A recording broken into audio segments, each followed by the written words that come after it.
আলহামদুলিল্লাহ, আমি আপনাদের দোয়ায় খুব ভালো আছি। পোয়া মাছ ভাজি করে ভুনা করব আর কি।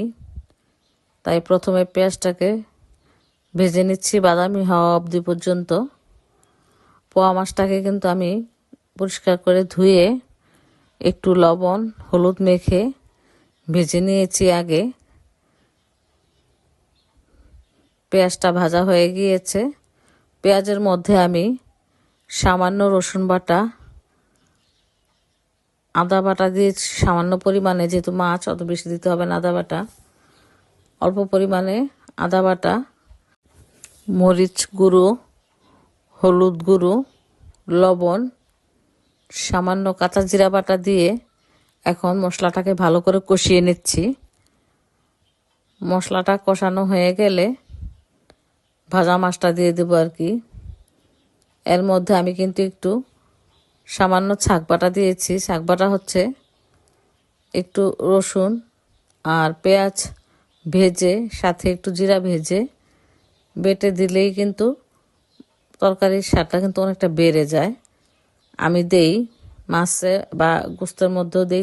গোস্তের মধ্যে কিন্তু গরম মশলা সহকারে ভেজে বেটে দেয় আর কি। দিয়ে এখন ভাজা মাছটা দিয়ে দিলাম, ভাজা পোয়া মাছটা দিয়ে দিলাম।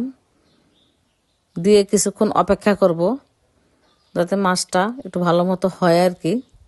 একটু উল্টিয়ে পাল্টিয়ে দিচ্ছি।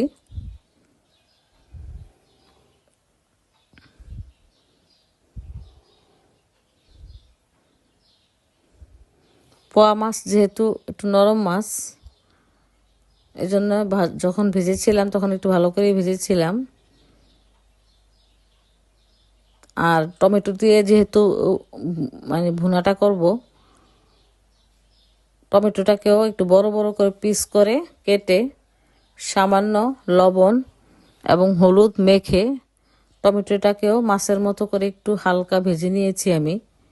একটু বড় পিস দিয়েছি যেহেতু টমেটো যেহেতু নরম, অত বেশি ভাজলে কিন্তু আবার গলে যাবে, এই জন্য হালকা ভেজে নিয়েছি।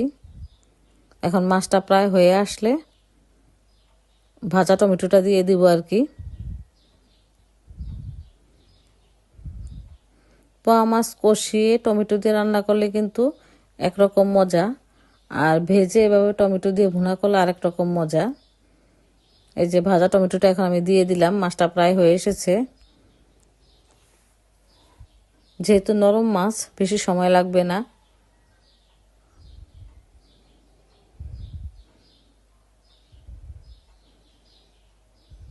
আমি তেল একদম অল্প দিয়েছি। আমি যদিও সরিষার তেল খাই, তারপরও অল্প তেল দিয়েছি। ডাক্তার নিষেধ করেছে বেশি তেল যাতে না খাই, মানে তেল খেতেই নিষেধ করেছে টোটালি। তেল ছাড়া তো আর তরকারি রান্না করা যায় না, তাই দিয়েছি অবশ্য সামান্য, যতটুকু না দিলেই না আর কি।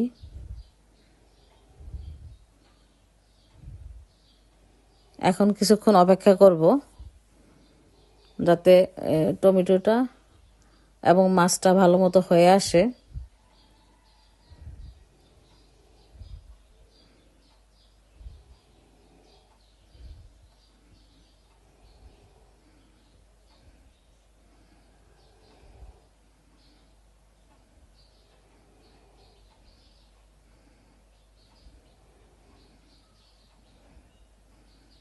এভাবে মাছটা ভুনা করলে কিন্তু মজাই লাগে খেতে। টমেটোটা এবং মাছটা প্রায় হয়ে এসেছে, এই জন্য কাঁচামরিচ দিয়ে দিলাম।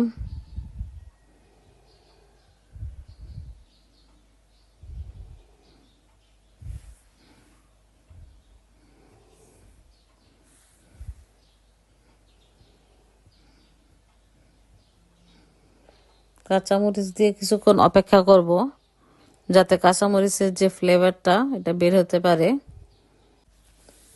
এখন ধনিয়া পাতাও দিয়ে দিব কাঁচামরিচের সাথে।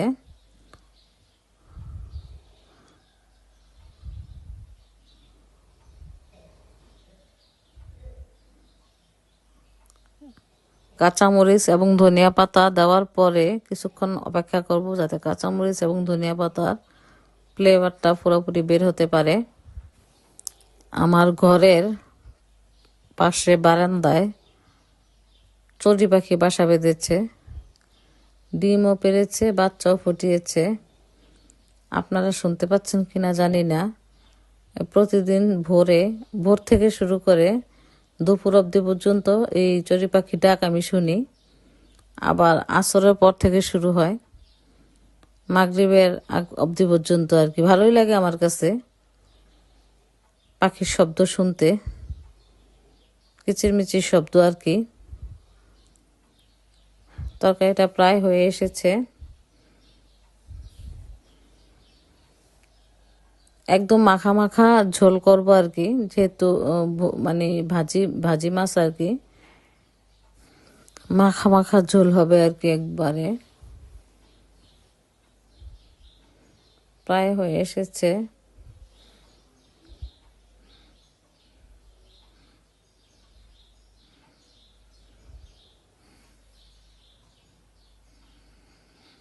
এখন চুলাটা অফ করে দিয়েছি। এই যে দেখুন কেমন মাখা মাখা ঝোল হবে, একদম শুকনা শুকনা শুকনা আর কি হবে। এরকম শুকনো শুকনো হলে কিন্তু পোয়া মাছ ভাজিটা মজাই লাগে বেশি। গরম গরম ভাতের সাথে দারুণ লাগে খেতে।